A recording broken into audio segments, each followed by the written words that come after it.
right, ladies and gentlemen, let's get started with today's Legislative and Governmental Affairs Committee. Can I have a roll call? Yes. Mr. Pell? Mr. Pell is present. Dr. Armstrong? Dr. Armstrong is present. Mr. Birkin? Mr. Birkin is not present? I'm sorry. Mr. Castile? Mr. Castile is present. Ms. Champagne? Here. Ms. Champagne is present. Dr. Clark? Dr. Clark is present. Mr. Harris? Here. Mr. Harris is present. Mr. Hollis? Mr. Hollis is present. Ms. Holloway? Ms. Holloway is present. Ms. Mellarine? Ms. Mellarine is present. Mr. Morris? Mr. Morris is present. You have a quorum. Okay, what's the first item? First item on the agenda is 2.1, consideration of legislative audit report regarding seclusion, restraint, abuse, mistreatment of children with disabilities in public schools. Thank you, Mr. Executive Director. If y'all will remember the last meeting, we had the report from the legislative auditor. Okay, I need a motion to accept this. Mr. Birkin and Mr. Hollis seconded it. So we had talked about the legislative auditor's report, and during that discussion, the LDOE came up and, of course, went through everything that was brought in that report from the legislative auditor. But one of the things that was presented to us were matters of legislative consideration, which we identified as a possible roadmap to make some changes to statute to make sure that these ambiguous requirements that were brought up in the legislator's auditor's report, that we could clarify some of that. Now, we know that some of these are going to require additional personnel. Some of the considerations that they want us to consider, it's going to require probably a fiscal note because it will require some resources to do. So in looking at that and going back to that meeting, there were of particular interest 2 statutes that we needed to take up today, which were critical in my opinion, I think in LDOE's opinion, to go ahead and try to get something done legislatively. And the 2 statutes are RS 416.21 and then statute RS 416.21, which is video. So what I want to do is I want to refresh y'all's memory on the matters for legislative consideration. And it's items 1 through 4, and then items 7 through 8 on LDO on the legislative auditor's report. And I'll read them real quick because one of them deals with the first statute that I referred to. So MLC 1 is the legislature may wish to consider amending state law to give LDOE the explicit authority to monitor school systems' use of seclusion and restraint.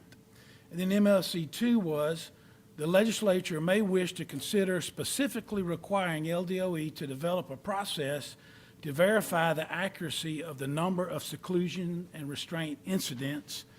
Then MLC number 3, the legislature may wish to clarify state law to require LDOE to review school system seclusion and restraint policies that they are already required to collect.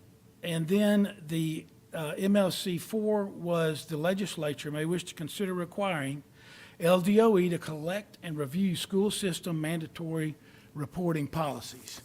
So looking at those, it refers to, as I said, RS 17416.21. And to do these, when you look at a possible amendment, it's going to be pretty meaty. It's going to be a lot of stuff in it to be able to do that. But what I want to talk about are key provisions. And I guess this being our first meeting to have to vote on some action of the committee to take with the legislature or to possibly to communicate to them what kind of legislation that we need for this to happen, is we need to talk about the key provisions that we need to have done in an amendment, And then I guess the order will be that then I will make a motion at the end of discussion referring to those key provisions and the amendment, and also the action that we'll take as a committee. So kind of bear with me, this being our first one, and be happy to chime in at any point in time as we go through this. But as far as 17-41621, the key provisions that we need to look at, and I will say that I am not an attorney, but I have read the statute, and I'm looking at some things that we could possibly do to alleviate the problems. And Mr. Leasy, you may want to comment, and of course, our attorney from the AG's office. But number one, we need monitoring authority. And that is, this will be explicitly empowers LDOE to oversee seclusion and restraint practices, aligning with its broader educational oversight role while providing flexibility to audit and assist schools. So that's something that we need in this amendment. The other thing is verification process, which mandates LDOE to establish a systematic way to ensure data accuracy, including audits and stakeholder input, addressing potential underreporting or inconsistencies. And the third key provision would be policy review, which clarifies and strengthens LDOE's role in reviewing existing school system policies, which already are required to be submitted, but ensuring they meet legal and safety standards. And then annual reporting would be another key provision in this statute, which enhances transparency by requiring LDOE to report findings statewide, fostering accountability. And then the final one would be an implementation timeline, which would be included in the amendment, which LDOE and BESI, which would give them reasonable time to develop processes and rules with an effective date aligned with a school year calendar or the upcoming school year calendar. So those are the provisions kind of identified that we need to look at in the amendment on this statute. So I'll take any discussion on this. Mr. Senator- Sheriff, may I, Go ahead. if you don't mind, just for context, I've asked Mr. Beasley to put on the screen for everyone what current statute says. I know, Mr. Harris, you passed it out, but specifically responsible related to the LDOE on seclusion and restraint. The State Department of Education shall publish annually and publish on its website data regarding disciplinary removals disaggregated at the state system and school level, and also disaggregated and capable of cross-tabulation by the characteristics of, and there's information there. And then finally, we shall maintain a database of all reported incidents of seclusion and restraint of students with exceptionalities, disaggregate that data, and then we shall annually compile and submit a comprehensive report to the legislature. So that's what it says, and that's what we do. As I've shared with this board and even with the legislature, if there's a desire for us to do more, we're willing to do it. But as you mentioned, we would need the resources to be able to do that, as well as the statutory authority. And thank you for that. And addressing the MLCs, those 1 through 4, is what we're trying to do here. And there'll be some discussion of that, but I want to remind the committee that if there is legislation put forth, that we will get a fiscal note. And that legislator will then decide how they want to go. Ms. Holloway? Yeah, sure. Oh, thank you. It's been difficult to follow with the computer going off and on, but there isn't anything in our packet in writing about what we see up here and what you read. Because what I read was just something I came up with, and okay. So it wasn't anything formal. It starts the discussion, and we can put that into the motion that we have. But if you'll go back to the MLCs that we discussed last time, which I might should have passed those out instead of read them, but that's what we're trying to address. So, thank you, sir. Senator Pell? These items appear germane to a single bill and/or amendments. Two procedural questions, and maybe it's premature, but Do we know if any legislators are already going to move forward with anything like this that we could convince to modify to fit our needs? No, because there's only been one bill dropped so far, and it dropped this morning, Oh, because I okay. watch that every day. But I will say this, I think that both of these can be addressed in the same bill. That's what I'm Because saying. they're- I'd yeah. germane to. Right, right. And the kind of motion I think that we should entertain is that we refer to these two statutes and correcting them, and I've got some language kind of ready to go for that. Then in that motion, it says that we as a legislative committee and Bessie staff look for an author Right. to take That was my this, next point. right, Yeah. to take this and then go forward, And/or an author that's already got a bill that Right. also would be germane to this that we could tack on to, because being a 5-bill session, right. you know the issues. And I think if we start with the education committee first, we probably may find an author doing it this early. But if not, that's when we will look for a germane bill to. That's you and I on the same attach to. page. Thank you. Okay. Yes, sir, Mr. Morris. Yeah, I had two questions. The first one, you mentioned obvious potential for a fiscal note. What kind of guidance are we going to provide this potential author with regard to headcount?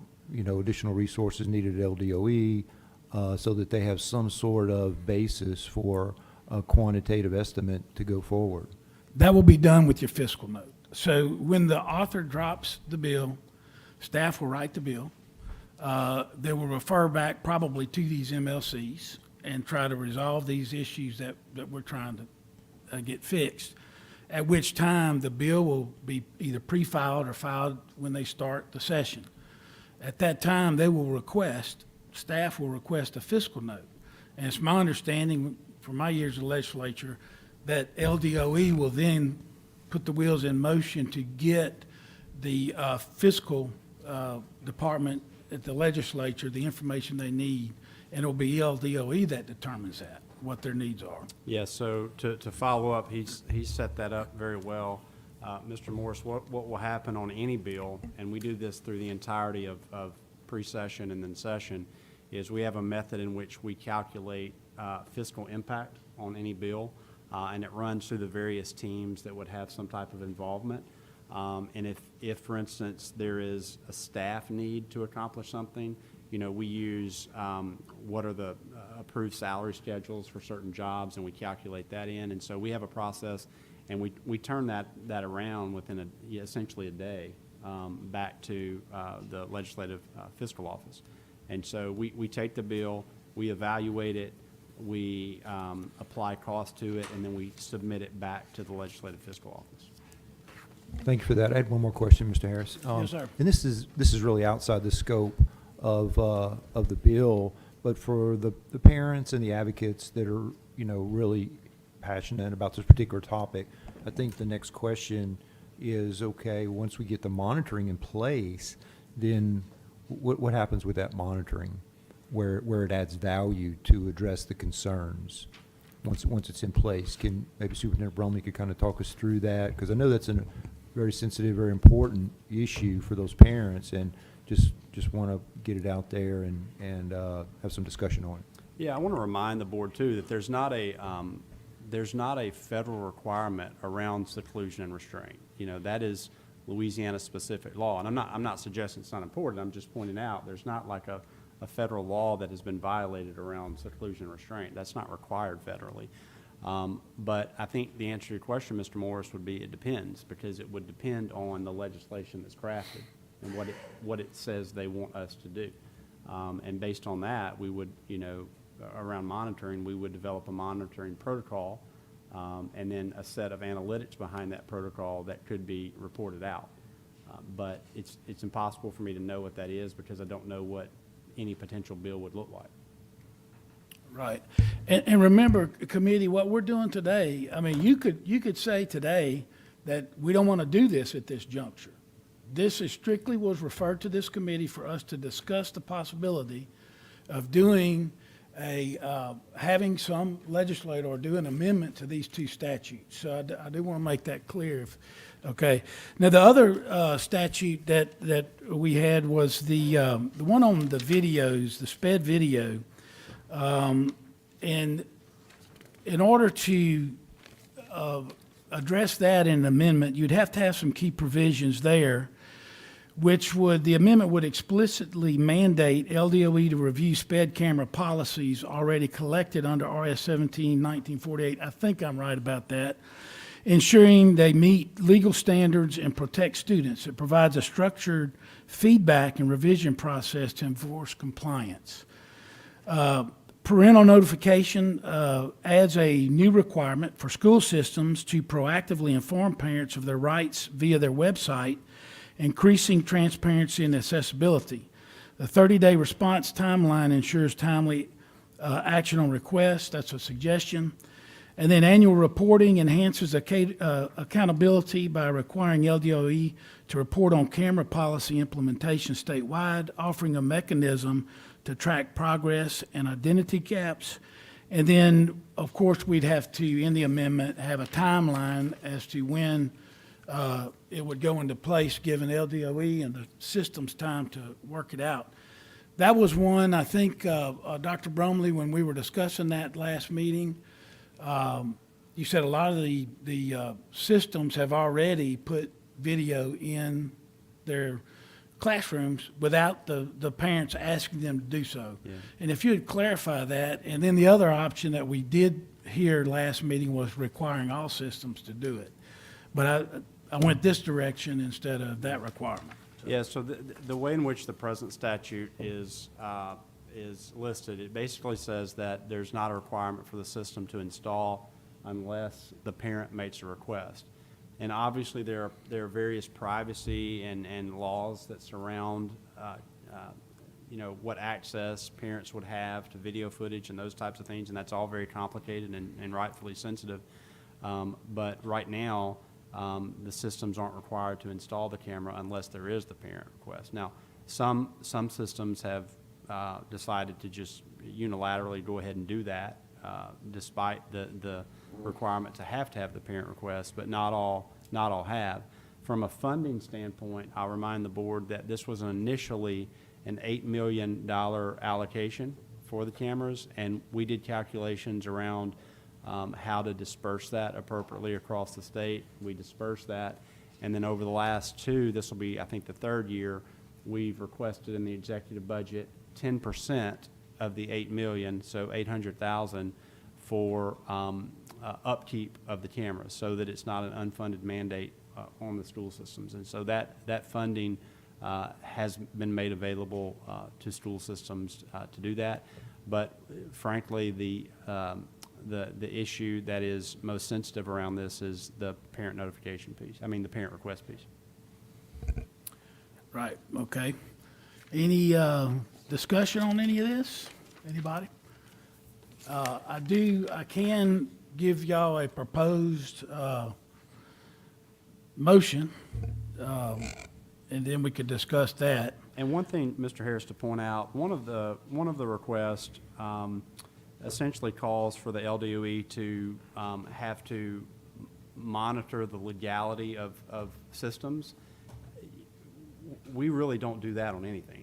Systems have their own independent counsel that they use, and I don't think we want to get into a place where the Department of Education is serving as legal counsel for school systems, and I don't think systems want that either. So I think on that particular matter, we need to be very careful that we're not put in a position where we're extending legal counsel to school systems. Right, and look, there's going to be a lot of leeway once we, I think, contact an author and they look into this, and then the staff's going to write the bill. I'm sure there's going to be a lot of discussion of those particular items. Well, it's very difficult to be this 10,000-foot view and try to get into the weeds on this statute, especially in Title 17. But a suggested or motion might be that the Legislative Committee recommend to the full Bessie Board the approval and advancement of two proposed amendments centered around RS 17-41621, which would grant the Louisiana Department of Education explicit authority to monitor school systems' use of seclusion and restraint. And, you know, we'll just leave that kind of less detail, can go further. And then also to an amendment to RS 17-1948 clarifying LDOE's responsibility to review school systems' SPED camera policies and requiring school systems to notify parents via their websites of their right to request cameras in self-contained classrooms. The legislative committee would then, along with Bessie's staff, identify and secure a suitable author in the Louisiana State Legislature to sponsor these amendments if one is available at the earliest legislative session available, which means if we don't do it this year, we can do it in the next legislative session.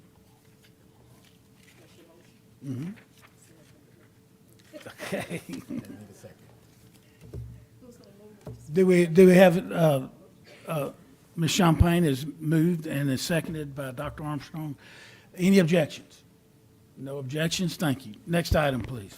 Next item on the agenda is 3.1, consideration of an update report regarding the 2025 regular legislative session. The recommendation is to receive. Mr. Birkin, yes, and seconded by Conrad. Okay, I'm gonna make some comments here on this one to kind of give y'all an idea of how it's gonna look. Nothing is started yet. The first bill hit this morning, and we look at that every single day, or I do. I've got a little habit thing that goes off, and I go to the legislative website and see if anybody's pre-filed. Nothing has happened in the education committees except for this morning, and that was on the House side. It pertains to properties in charter schools. So as these start hitting, then you will start getting notifications. Have you looked at this? And I would ask that you look at the legislation and form an opinion yourself as we send those out. There's going to be a whole lot of bills probably filed this year, but not like it will be next year. So this committee, I'm going to try to keep you abreast as they hit the computer system. So you can go in, and I'll even send you a link to go look at that bill, study it, think about it, let us know your thoughts on it so that we know what direction the legislative committee may be wanting to take and whether we agree with it, stay neutral, or whether we want to oppose a bill. Now, we will be working in conjunction with Ben and LDOE because a lot of what we do is on the same page. So he has an excellent spreadsheet that they put together every year with all of the bills. And it will say, if let's say the officers look at it, we decide to support a bill, it will say support. If we decide to be against it, it'll say we're against it or neutral. So you'll get that spreadsheet also. So as we're going along through the session, I'll make sure you have that spreadsheet. And if you have any disagreement or any thoughts or any input on that, you need to voice it, okay, so that we know what your thinking is as a member of the legislative committee. Then as we go into the legislature, we know that there's going to be education meetings on the Senate and the House side. So as we're going through that, we will be in close discussions with LDOE on the things that y'all are for. One in particular we just talked about today is the MFP formula. So I will send out a notice, say if you can, those of you that can, make it to this committee meeting. They're taking up the MFP. We need people in the seats, and these are the main discussion points if we have any. Then we may have some other bills that come up or being taken up in the education committees. We'll try to give you plenty of notice about those bills if you want to come. There's a couple of ways that you can affect the bill. You can go to the table acting as yourself, not representing Bessie if you feel strongly about something. That happened all the time when I was a chairman. And then we have, of course, LDOE will be going to the tables on these bills, as will Ben. What'll happen a lot of times in committee somebody will say, a member of the committee, is there anyone here from Bessie that can speak to this? I would assume that in the past, we split the legislative officer or person for LDOE, and he'd get up there and split it. If it's something that we need to address as a Bessie group or legislative committee, we'll know that in advance and be ready for that. So, but that's kind of how it's going to work. So we're still kind of plotting and navigating through this process. Any suggestions you have, any comments, don't be ugly to me though. You can tell me how we can improve this process as we go forward. You're going to be drinking out of a fire hose when this starts though. And you're going to have to look at these bills if you want to be involved, if you want to be what me and Schroeder used to call worker bees, which that's the people that work, is you're going to have to look at this daily because it is going to be very dynamic. It's a dynamic process and things change by the minute over there. So that's kind of how the process is. I look forward to working with all of y'all. And the main things that we, of course, got to do right off the bat is MFP and then protect our budget as far as Bessie and some of those other more important things. So, Just a quick question. That spreadsheet, maybe it's over here, could the bill numbers be hyperlinks? I can't remember how it was last year. I think they were. It might have been. I'm just Yeah. asking because Yeah. I don't remember last year. But then you click the, perfect, never mind, forget it. Mr. Morris? Yeah, just a couple things, if you would, just for members' benefit, help us to appreciate the process here. If there is a member that has a question after they've reviewed a specific bill and they want to follow, they should contact you directly, or who should they contact? I think they can contact me directly or the president. I think it would behoove you if you do have to contact me and the president, maybe the officers, on an email. That way I'm in the loop and I know where the concern is. So we'll know going forward. Great. And then again, procedurally, the spreadsheet, my recollection is that it's posted weekly. Well, we looked at it weekly in the past. I don't know how often you update it, Ben, but Right. So members could expect an update into the week. That'll help you going into the next week. And then if there's any questions, they can contact you, myself, or one of the officers. absolutely. And look, when I send you what is posted or pre-filed, as it's filed on the system, I will send you a link to that bill. And you'll be able to click on that. I'll also have instructions how to go to the legislative website, which is a good thing to do. All you got to do is go down and search by committee, hit Education Committee of the House, and it'll list everything that's been filed. And then same thing on the Senate, you just push on, or you click on that bill number, takes you straight to the bill. Just as a matter of saving you time, you want to read the title first and then go to the digest, especially if it's a thick bill.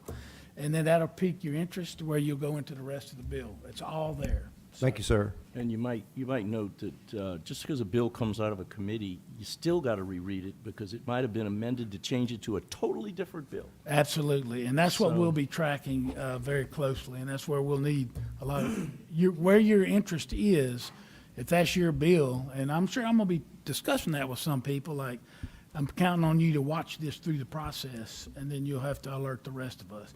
But remember, your fiscal notes will be also at that same link, so. And, Mr. Chair, I'd just like to make comment that if it has a fiscal note, it would not only go to the Education Committee, but also the Finance Committee. That's correct. And it'll have to pass those. It has to go through 4 committees at that point. One quick comment. You had mentioned worker bees. I would say that you and Schroeder collectively are worker bees on steroids, and grateful that, that you guys go through that. My question is do you have any idea what number of bills you think will be filed? Has the chairwoman said what she might expect during years past? Okay. I'm really quite surprised that there aren't any but one pre-filed with all the conversation that we've had. I know that just because it's a fiscal year, depending on how hot the educational things are, it doesn't mean you're going to have a slow year. Was that because- Senator Lambert's bill with the political advertising, or, okay. I didn't know if that was the only one or there were others. No, that is so- not in the Education Committee.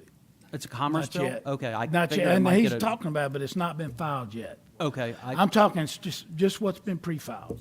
okay. For some reason, I thought that was, but I could be wrong, so. It's not, it's going to be under another committee because it's not. Okay, and then a question, you might have addressed this already, but I'm curious as to how fluid will be, so that if we're there, if you're there, can we speak? Obviously, I would speak on behalf of one of three entities, me personally, me as a representative of Bessie District 1. I think it's obviously most impactful to say on behalf of Bessie, how are we going to be able to handle that scenario in real time to be as effective as possible? Well, just similarly to what we used to do in the legislature, we will communicate days in advance, hopefully. Okay, And a day in advance, that if you are there, here, what we have to do is stay on the same page. And you may not disagree with what the rest of the Bessie board wants, and you have every right in the world to go up there and represent yourself, at the table. But when it comes to things that we need to coordinate with LDOA or even on Bessie, if it's just something that we're alone doing, then Yep.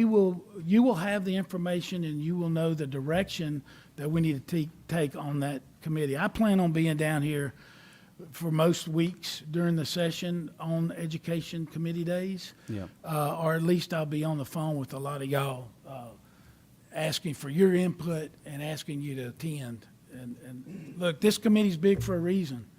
Every one of y'all are on it. I hate to tell you that.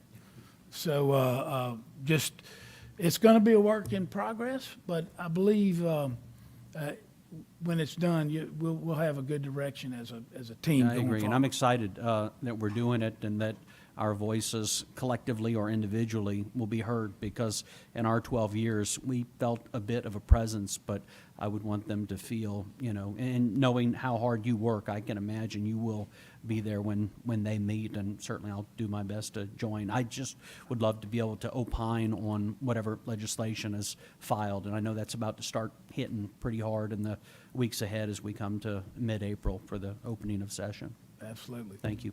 Thank you. Any other comments? Okay, do I have, I had the motion second that. Anybody opposed to that? None. Next item, please. Next item on the agenda is item 3.2, consideration of the legislative impact on funding of the Louisiana Quality Education Support AG Fund, and the recommendation from Bessie staff is to receive.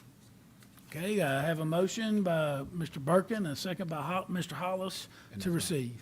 And so that's an item that we put on the agenda as the Bessie staff, and it will be reoccurring every iteration of our interaction with the State Budget and Planning Office. As has been mentioned multiple times, the governor's budget recognizes a standstill budget, so what you see in the published documents is the funding levels and the funding sources that currently exist.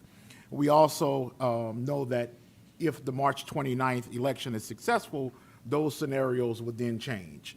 And so we were asked by the state, the Division of Administration, Budget and Planning Office to come up essentially with 3 scenarios, and the document that you was handed represents those 3 scenarios that they wanted us to come up with and put the appropriate funding, because they wanted to get an idea about how much state general fund dollars will be requested to maintain Bessie operations, and if a portion of the AG program is salvaged or funded through state general funds, what that would look like. So the document that you have before you is the 3 scenarios that we went over during our budget hearings with the commissioner and his staff a few weeks ago.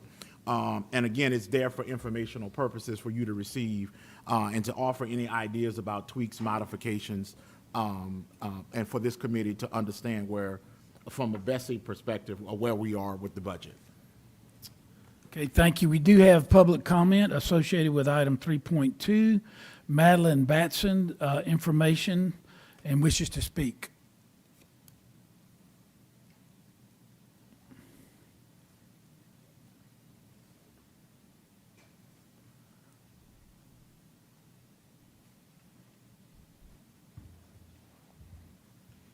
Well, Well, good afternoon now. Bessie members, I'm Madeline Batson, Director of Policy and Research at the Louisiana Policy Institute for Children. We are a nonprofit, nonpartisan source of data and research on early childhood education in Louisiana. Over 100,000 children under the age of 5 in our state lack access to high-quality early childhood education. Due to this, we are particularly concerned about any changes that may lead to families losing access to early learning programs, which is why we are paying particularly close attention to the proposed elimination of the Education Excellence Fund and 8G funds. As you know, many school districts rely on the Education Excellence Fund and 8G funds to support quality pre-K programs for at-risk 4-year-olds, benefiting approximately 2,000 children in Louisiana right now. Should these children lose their seat, their parents could face significant challenges in maintaining their workforce participation, including having to arrive to work late, having frequent absences, or even having to quit their jobs to care for their child. We know this is true because we've actually seen it in our surveys that we've done of parents with children under 5 across our state. High-quality early childhood education programs prepare children for academic success and future career achievements, strengthen the workforce, attract businesses, and promote economic development. Thousands of working parents in Louisiana can reliably participate in the workforce and advance in their careers today because they have access to affordable, high-quality early childhood education for their children. Ensuring education continuity for our children and their working parents is crucial for the state's immediate and long-term success. With all of that in mind, we urge Bessie and the department to continue to collaborate with the administration and the legislature to secure new funding for these 2,000 children and their working parents if the Education Excellence Fund and 8G funds are eliminated. Thank you. Thank you. Any other questions or comments? Mr. Birkin? So, looking at these 3 scenarios, how do we know which ones are going to come forward? So that is one question that we left collectively, the Bessie leadership team, from those the budget hearing, is that we was very firm in that there was not a firm answer to give us. So we are patiently waiting on the March 29th election to determine what's going to be the path forward. Any other questions or comments? There being none, any objection to the motion? Hearing none, the motion passes. Next item on the agenda. That concludes the agenda. Okay, we are adjourned.